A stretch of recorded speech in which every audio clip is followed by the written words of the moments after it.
Welcome, here I've got Xiaomi Redmi 9C and I'm gonna show you how to turn on and off the camera grid lines at this device. So at first we have to tap on the camera button here to open it, and for now we are in the standard photo mode. From here let's go to the right corner to this button. When we pick this we get access to more options about the camera we can manage.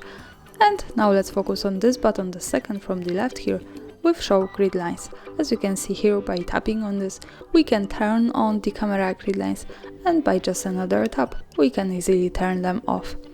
Now let me keep this turned on. Here in the camera preview we can see these lines.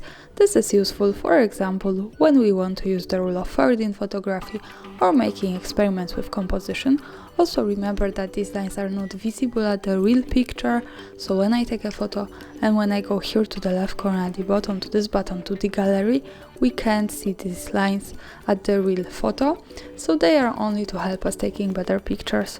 And of course when we don't need this we can easily go back to the right corner here and tap on this button, so for now, as you can see, they are turned off. And that's all, thanks for watching, subscribe our channel and leave the thumbs up.